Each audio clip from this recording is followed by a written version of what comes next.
Good morning. Welcome to the Better Business Workshop. Today we're looking at 7 steps to improve the quality of your life and how important are they. I'm joined by my colleague Gareth Hughes to talk us through that. Good morning, Gareth. How are you today? Brilliant to see you. I'm good, thanks. I'm enjoying Friday already. Happy days. That's got to be a good thing. Well done. It's great to see you. Thanks for joining. So, Gareth, we're going to talk through 7 steps to improving quality of life, and we've got a bit of a ladder to walk through here, right?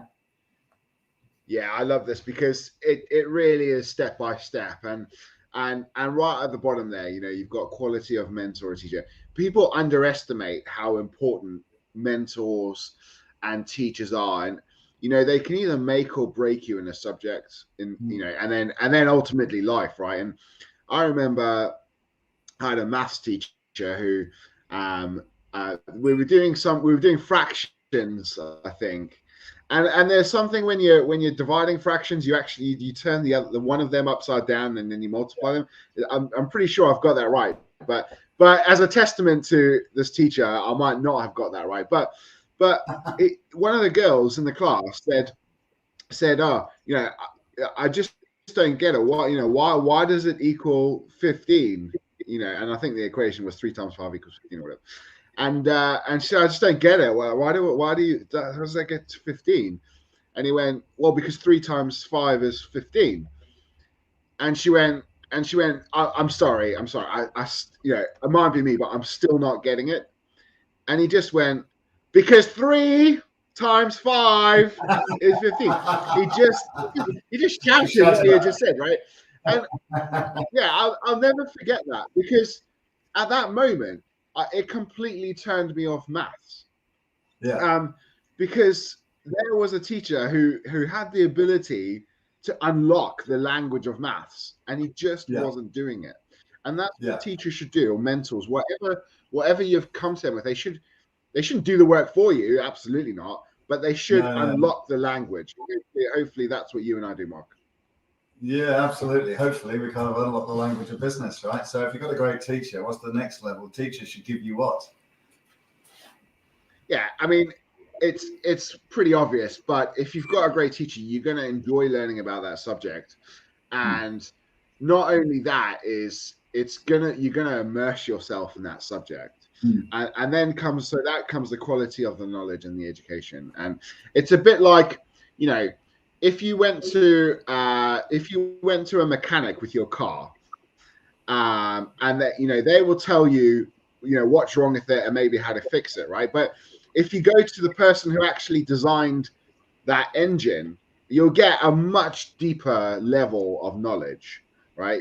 They probably both know the same thing, but the person who designed it probably just knows it that much more in depth. So you'll get a completely different answer, maybe. So that is the difference in the quality of knowledge.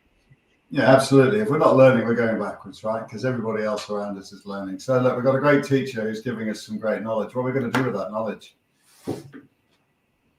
Well, this is an interesting one, because people say, "Oh, yeah, I know what my dream is," and things like that. And I'm like, "Well, do you really?"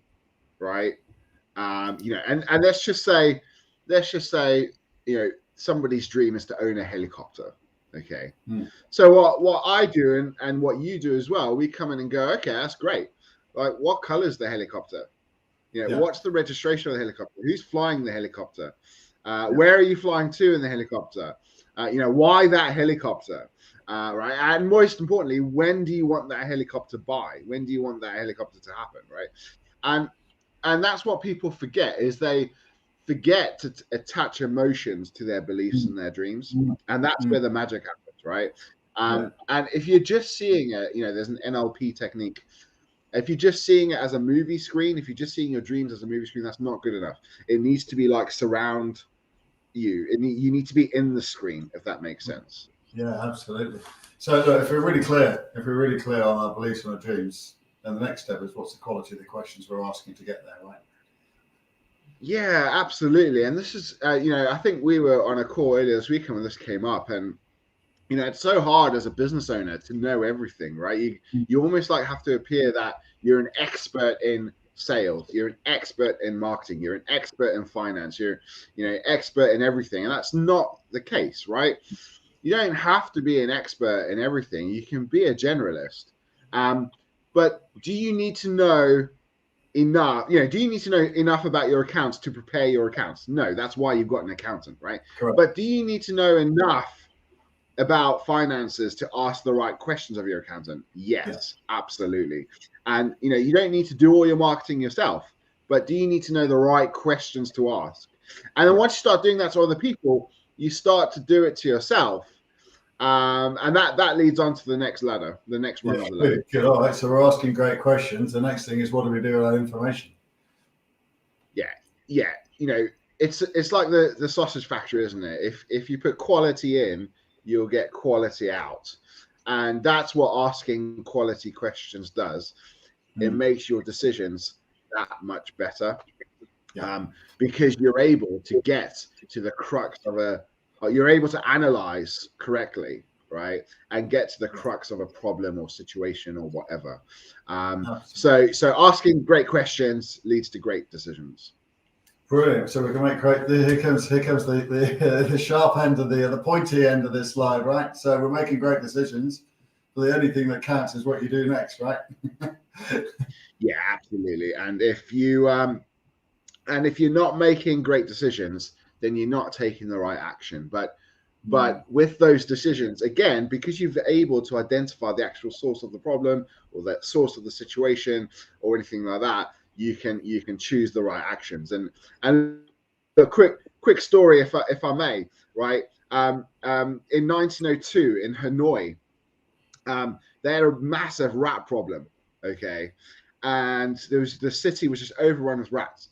And what happened was the government at the time started to put a bounty on people who brought in dead rats. Okay, I think you actually brought their tails in, right? But anyway, they wanted the dead rats, right? Well, what does an entrepreneur do if somebody's paying you for dead rats? Like, you breed rats, right? Of course you do. So the problem got worse, right? And it did. And so the thing is, they didn't have a dead rat problem. They had a live rat problem, right? And they looked at the problem in completely the wrong way, and therefore took the wrong action. There's another story about this at Amsterdam Schiphol Airport, which smelled horrendous, especially in arrivals. And it was a big problem for Amsterdam because people coming in, that's the first thing they smelt as they came into Amsterdam, and it wasn't very good, right? And they did everything. They increased the cleaning. They redid all the toilets. They redid the whole thing, right? And they just could not get rid of the smell, right? Until someone decided to paint, I think it was a fly on the enamel of the urinals, right? And if there's one thing about us guys, Mark, we love an aiming point, right? So all of a sudden, people were aiming for the fly, and they weren't, going everywhere, and therefore the smell cleared up, right? And again, they looked at the problem in a completely wrong way, and therefore, at first anyway, took the wrong action. Yeah, totally. So they take great actions, which, as you just said, improves the result, right? Yeah, absolutely, right. If you're taking the right steps, if you're making the right decisions, taking the right steps, you'll automatically start improving the quality of your results. And it's that old thing, what you focus on changes, right? Or what you focus on grows. And that's so true. If you're focused on bringing in leads into your business, that will naturally grow. If you focus on your conversion rate, that will naturally improve because you're focusing on it, and therefore your results get better and better and better. Yeah, no, kind of in the all too kind of transient world that we're in, people kind of expect immediate results. But the point that this is actually making is it's not about the results, right? It's about what lies behind the results. And there's a whole lot of stuff. And if you kind of the deeper you go into this slide deck that you've just shared, this little model that you just shared, Gareth, the better the results are going to be, right? Because they have a absolutely, and it starts. it starts with the quality of the mentor and the teacher, and getting that knowledge, right? And again, we speak to a lot of business owners, go, oh well, I don't know much about marketing, or I don't know much about sales, or I don't know much about operations or whatever, right? Now these are things that you can upskill too. It's not insurmountable for you to do a sales training course, or a course in finance, or just read a book. That might be the starting point. Is just read a book, right? You can upskill that. It's not a barrier. You just need to identify what it is. This is in your planning cycle. Identify what it is, do the learning, get the mentor, and take it from there. Brilliant, Gareth. Absolutely love that. Fantastic, folks. Look, if you want to come and jump on a call and talk through with us how you can kind of take all of those actions together, go to the website, go to miltonkeynes.actioncoach.co.uk, book yourself in for a strategy review with Gareth and I, and we can talk you through and help you focus on some of that stuff. In the meantime, there's a ton of great content over in our VIP groups on LinkedIn and Facebook. We'll put the link to that in the comments beneath this post. Go and have a look for the Better Business Workshop. Gareth, it's been fantastic to see you today. Thank you so much for joining me, and thank you so much for doing that stuff. Wishing you a fabulous weekend. We'll see you on Monday at 8 o'clock. Cheers. Cheers, Gareth.